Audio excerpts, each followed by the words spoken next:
was showing early signs of multiple sclerosis, a shock to everyone. For a while, we coped as best as we could.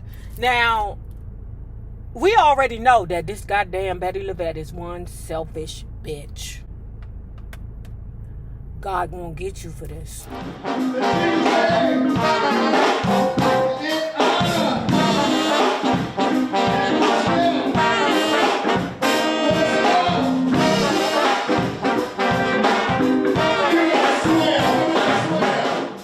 Early had gone through some changes. She had become a Jehovah Witness.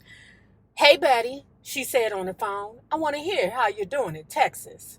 I'm plotting to get out, so I gather you don't like it?" The word is hate, Marie. "What about Donnie?" The word is boring. And Miss Bettye, I don't hate you, Miss Bettye. I don't. But whenever I see her doing interviews now, it was like the interviewer asked her a question and then she just turned into a super asshole. I mean, that is what Aquarians can be. But she just turned into this super mega ultra asshole, and I just had to change the channel or move to the next YouTube video. Because I was like, the dude asked you a legitimate question and she was like, "Well, what do you think?" But he is a good man, isn't he? A beautiful guy, but I'm trapped in a boring life. You gigging? In Fort Worth, there's no one to sing to except the cows. I've started an exercise class in the apartment complex where we live. Okay, I respect that. At least you ain't calling a pimp who, I know you was selling pussy for. A month later, something happened that at first didn't seem good at all. Donnie lost his job. Pause. Bettye LaVette, now you have blown me throughout this entire book. But this shiz right here, girl, God gonna get you for that. God gonna get you. A month later, something happened that at first didn't seem good at all. Donnie lost his job at the Hyatt. Suddenly, we were both down on our luck. Where would we go now? The only place that made sense was Detroit. At least I had a house in Detroit that was paid for. The car I'd bought with my Motown money had been repossessed, so we packed up all our shiz and put it in a U-Haul that broke down halfway between Texas and Michigan. I was falling out of love by the minute. Somehow we made it to Detroit. Bad fortune turned good when a black-owned corporation bought the famous Book Cadillac Hotel in downtown Detroit. They were only too happy to have Donnie, a college graduate with extensive experience, manage the property. Donnie moved into the house I still owned, where Mama and Terry, now a grown woman, still lived. My original support group, led by the ever loyal Jim Lewis, was still in place. Donnie helped in every possible way. He gave cousin Margaret a job at the hotel. He gave my friend George Richardson a cleaning contract so lucrative that George was able to buy another dry cleaner location and 2 vans.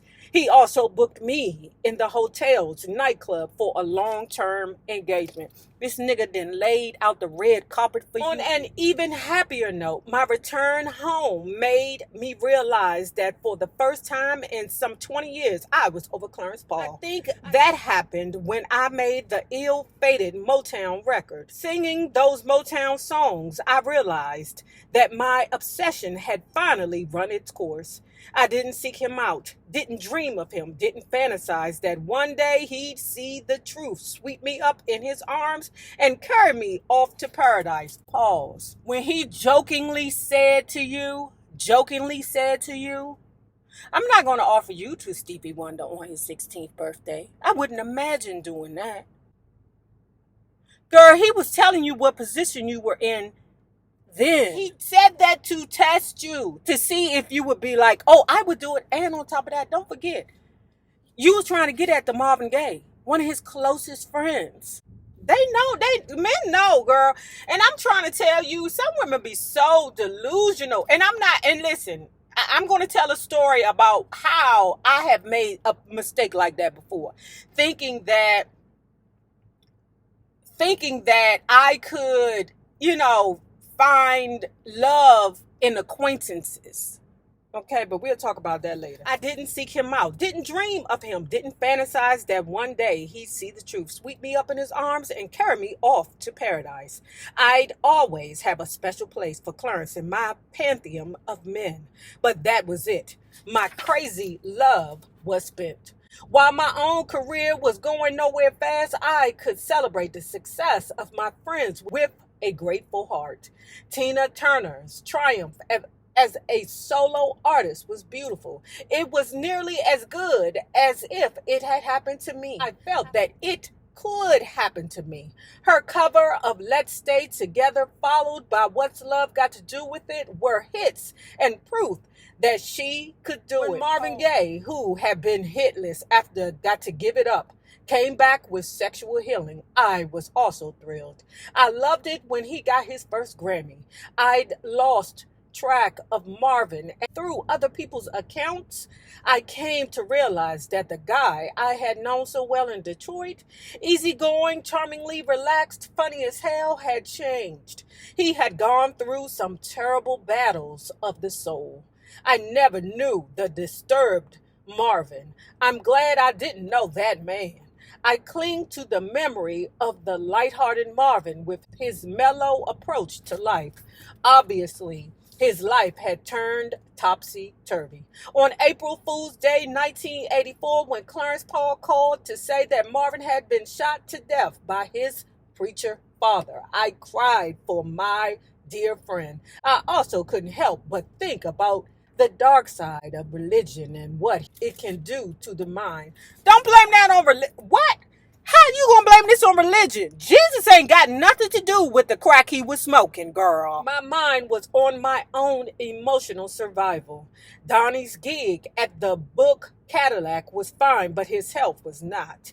He was showing early signs of multiple sclerosis, a shock to everyone. For a while, we coped as best as we could. Now, we already know that this goddamn Bettye LaVette is one selfish bitch. God won't get you for this. I read in the paper that famed producer Barry Hankerson was putting on a play in Detroit. Clifford Fears, Catherine Dunham's premier dancer and a local Detroiter, was the choreographer, and Ron Miller, a great Detroit playwright, was doing the script. Bettye, said the guy on the other end of the phone, it's Steve Buckingham. I'm calling to apologize. After my Buckingham produced Tell Me a Lie Motown album disappeared without a trace, this was the first time I'd heard from Steve. I feel terrible, he went on. The album was great and should have been your breakthrough. Where have I heard that before? I mean it. I should have been in touch before this, but I've been busy. Wish I could say the same.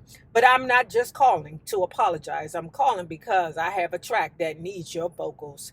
What kind of track? A dance track? I call it trance dance. Will you come down to Nashville and sing it? Why not? What else did I have to do? Unfortunately, it became another one of those Bettye LaVette oddities, a song no one remembers. Steve went on to have a brilliant career. The matter of my marriage weighed heavily on my mind. Donnie's condition was deteriorating. He was a good man, and there was no reason why he shouldn't be taken care of. But I couldn't see myself in the role of caretaker. I had to level with him.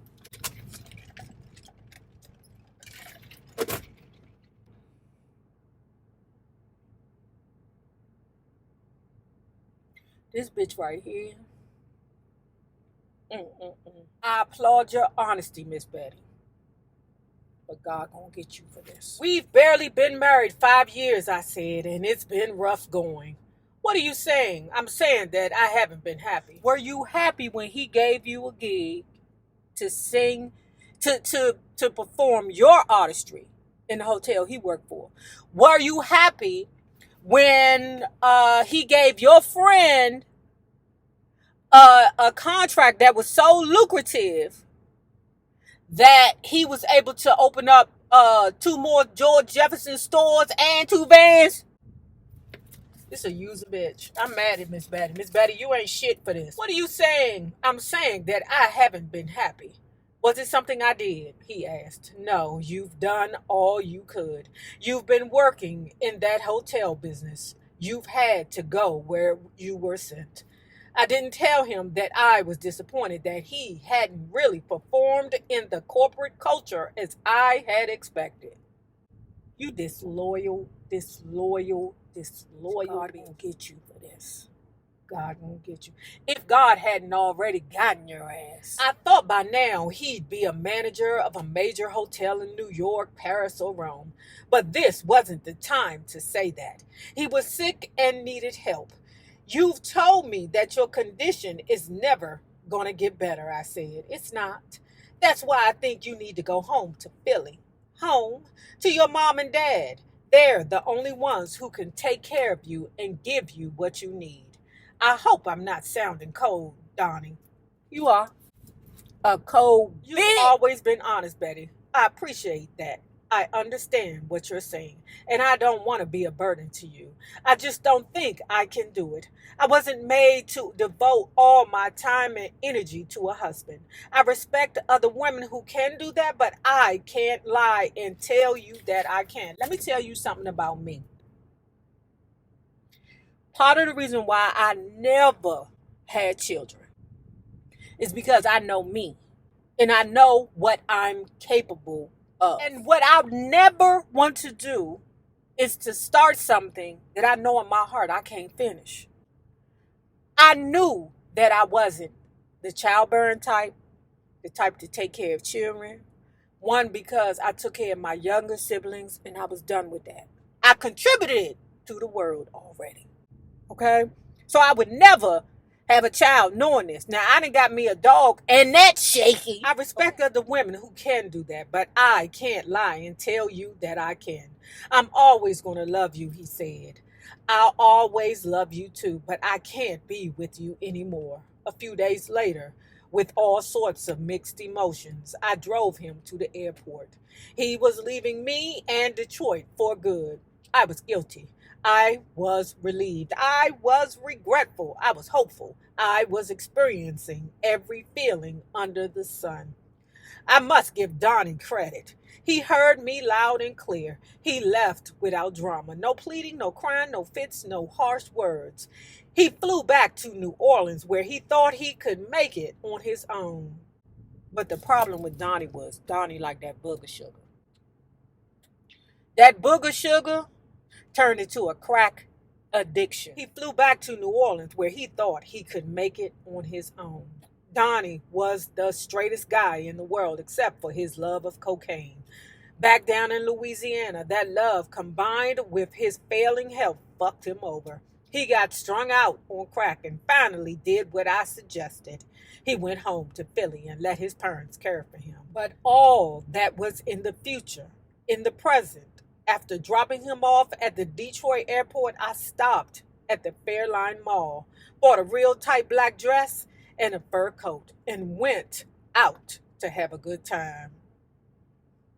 That bitch ain't shit. Not long after I said goodbye to Donnie, another goodbye filled me with sadness. In 1989, my mentor, Jim Lewis, died at the age of 67. Donnie was gone, Jim was gone, and I was at home on Trowbridge. In my life, all roads led back to Trowbridge, the home that had been in our family for what seemed like 100 years. Sister was gone, and Terry was away at college, but Mama was there. Me and Mama were the main coupleship. Little things, very little things came my way. I guess that's what they call the trickle-down effect. When I read that a show called The Gospel Truth was being produced in Detroit, I sprang into action. You say that you love